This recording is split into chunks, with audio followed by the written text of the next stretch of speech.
The weather just keeps getting better and better. Windows are open in my shop, the fresh air is blowing through, and the neighbor's dog hears me. Quiet on the set, I'm filming.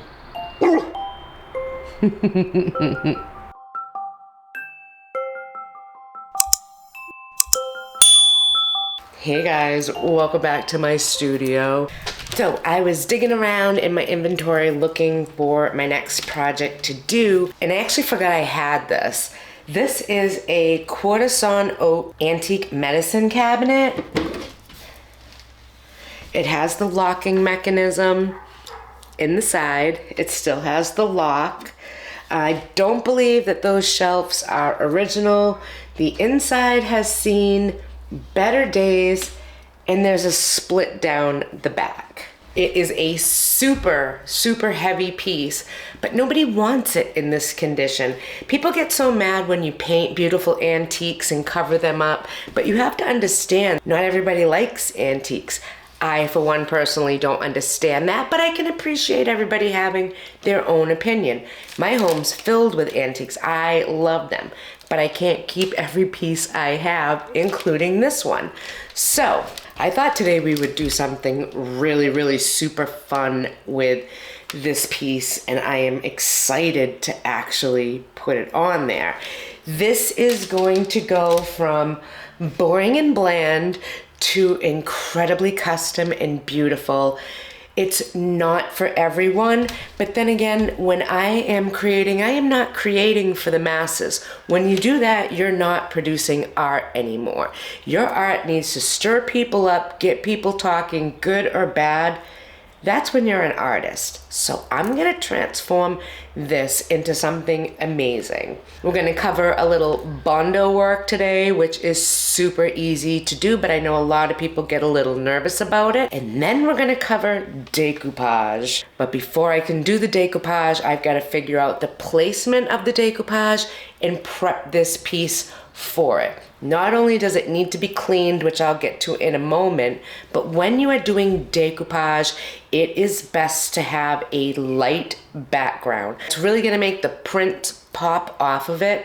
If you have a darker background, you'll still see the decoupage, but you might actually miss out on some of those details that you definitely want to capture. So I have a print in mind for this, and I'm really kind of excited. I'm actually obsessed with this idea. I think this is gonna come out so cute.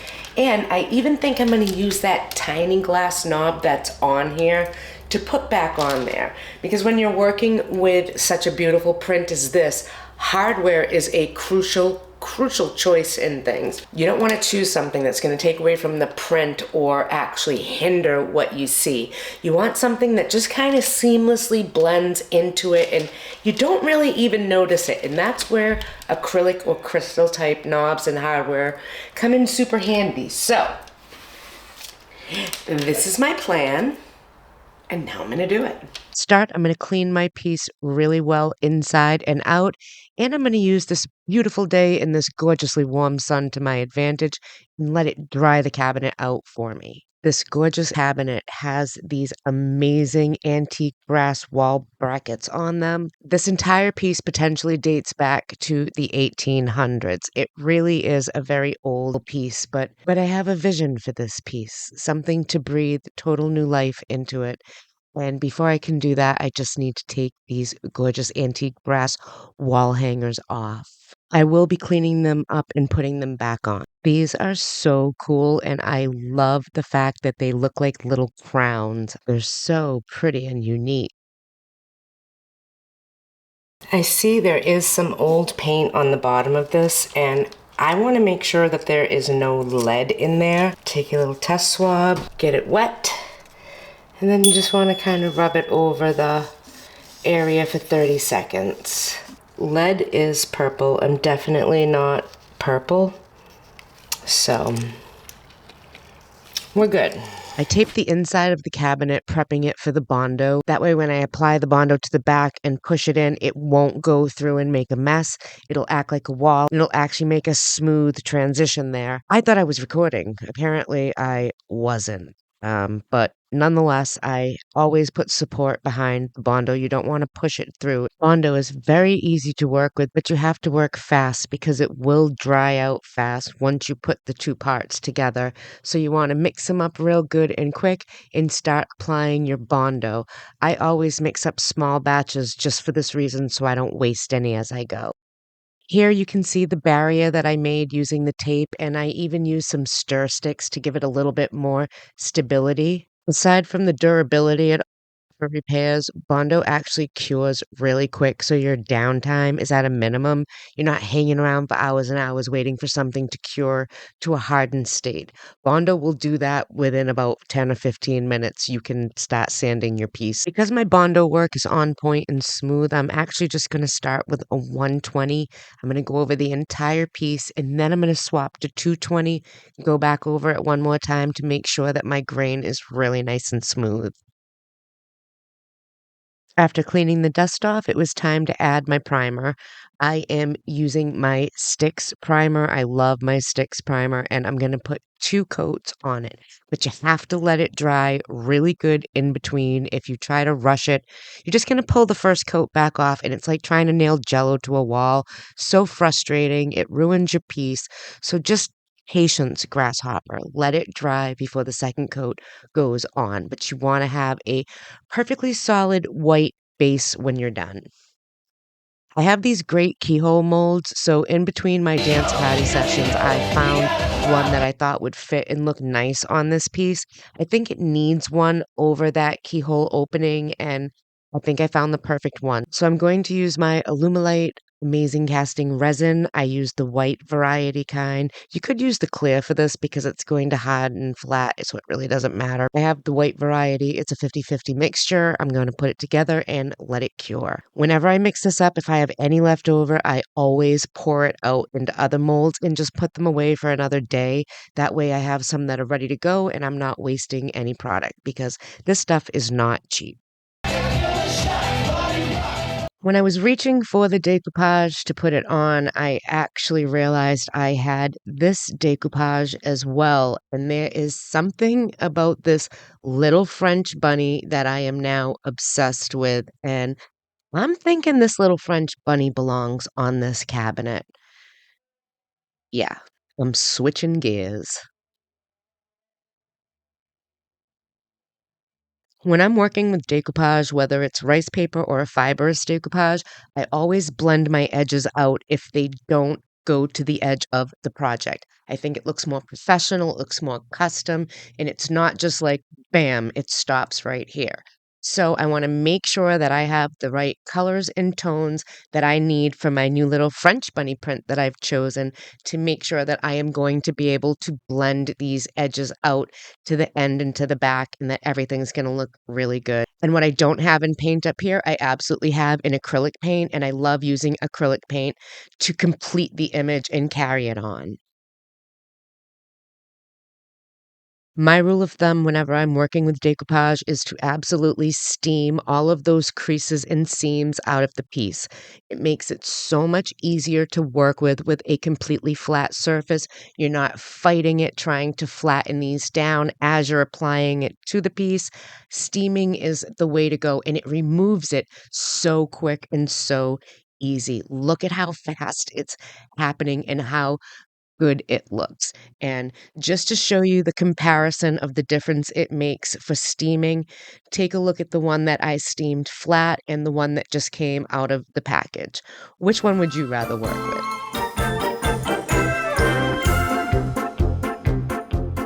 I am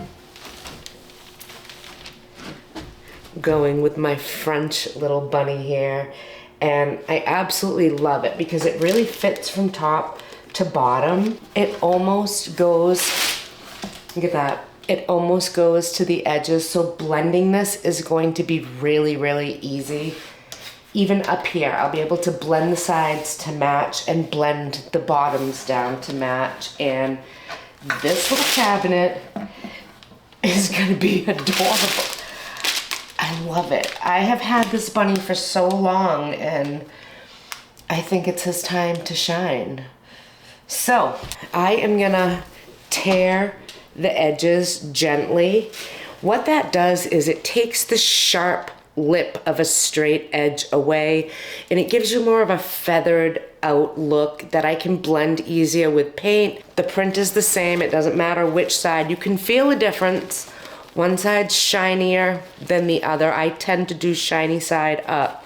So when I tear, I'm going to be tearing this down and away. I don't want to pull the color off of my piece, and it will. It'll give you this thing called a halo. You don't want a halo. They're awful. They look silly. Kind of looks like a temporary tattoo that you put on your skin. You know, it's got the white around it. So I'm going to tear down.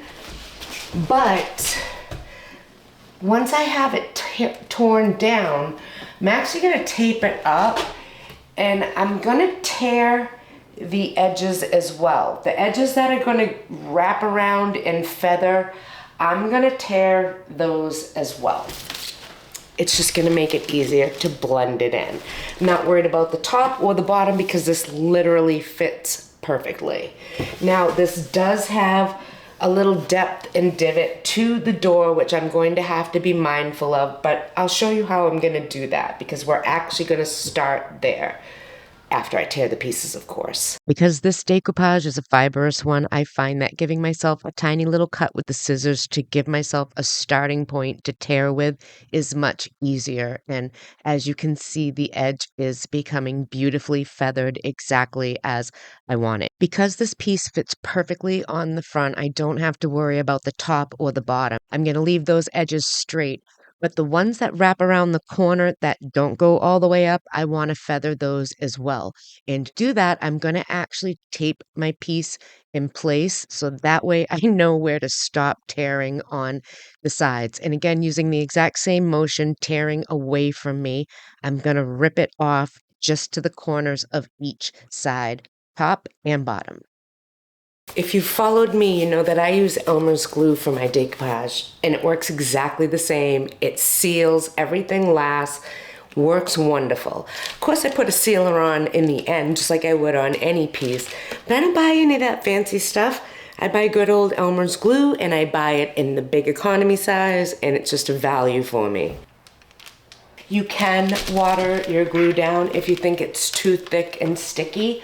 When I'm working on a vertical surface, which I'm going to do for this because I want to make sure it stays square to my eye, when I'm working on a vertical surface, I want my glue a little bit more on the thick side, so straight out of the bottle works for me. I've got my Dixie Belle Scarlet brush that I love. I love me a good brush that you can apply this with, but I want to make sure my bunny is square. And then starting in the center on that piece that has a little bit of depth, curve, and motion to it, I'm going to work my way out from there. I'm going to secure it a bit more around the corner.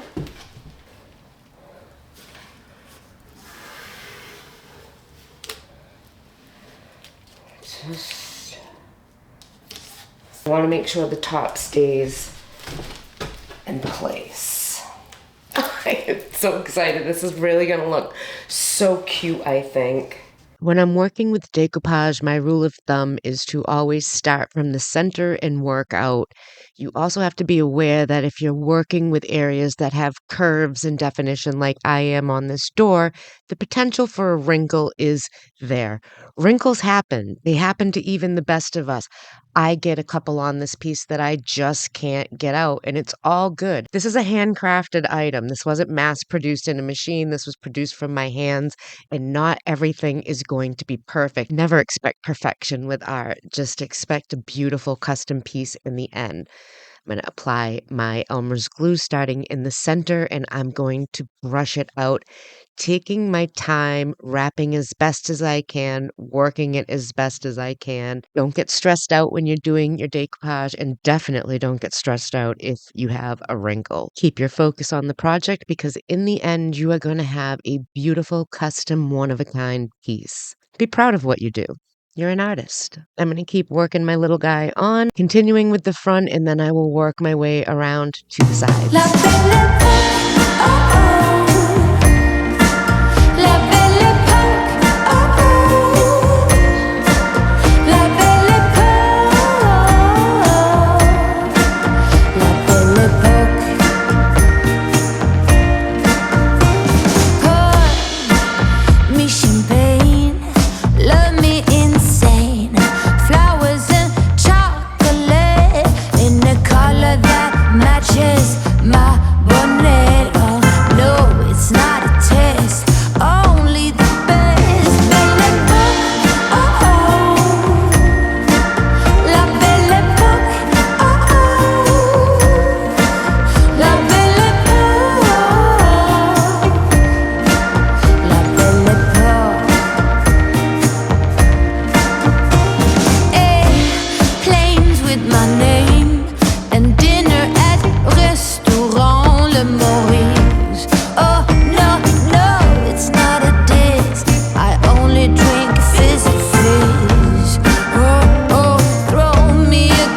dried completely. I'm gonna have to touch some areas up, but before I can do that, I need to cut out the door and start from there. I'm also gonna cut out the hinges and go around it and really put everything smooth. It looks really, really, really good. I love it. Super sharp razor. Watch your lines. And just go in nice and steady.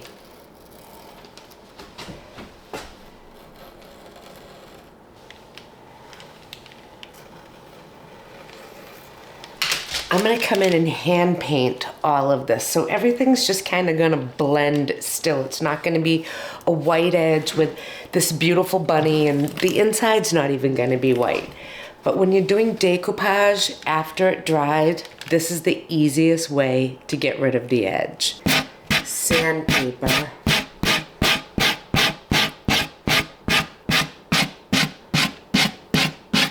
I've put a bunch of acrylic colors together, and I'm going to complete the image to the end of the piece. Now, this is a lot of trial and error. You'll be mixing colors to make it look the same, and you don't need to be perfect. Don't be overcritical of what you're doing. It takes me several attempts to figure out the right color combination, how I want to dab things, and how I want to continue it. You're not going for perfection. You're just going to finish the illusion that's there. So take your time, trust in yourself, and just continue layering it on. I think I walked away from this a few times and came back to it because I was getting frustrated. I just couldn't get the right shade, and you will. You'll get it.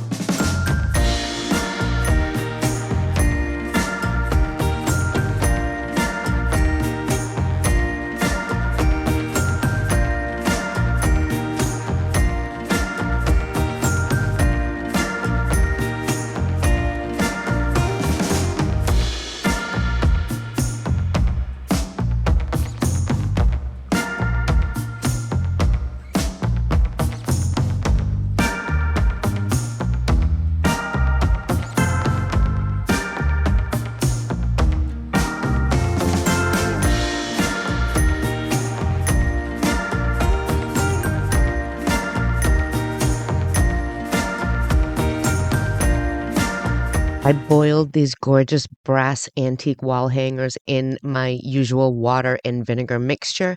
Let that roll for 20 minutes and cool down, and I'm just using some double yacht steel wool on them, and they are cleaning up beautifully. They're not going to be perfect. They are really, really, really old, but for their age with this method, they look so good, and they are going to look beautiful back up on my piece.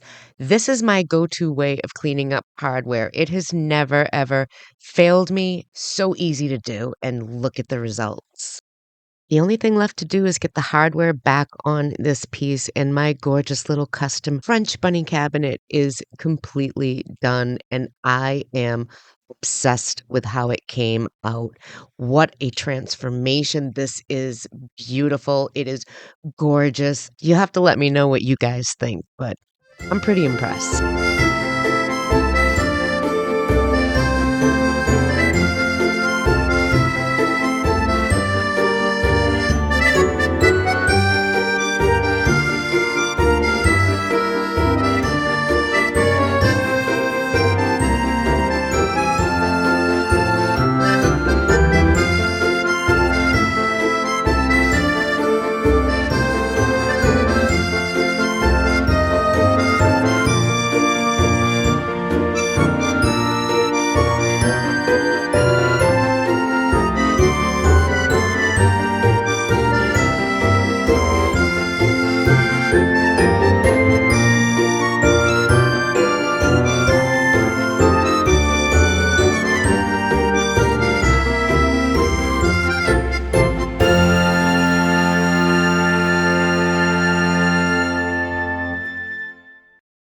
I love how he came out. I am obsessed with this little French bunny. He is so cute. This is an antique quarter sawn oak cabinet but it was in really horrible condition. But now it's transformed into this gorgeous, magical little cabinet that would look absolutely amazing in a bathroom, in a kid's bedroom. I even think this would look cute in a kitchen as like a little spice cabinet or something.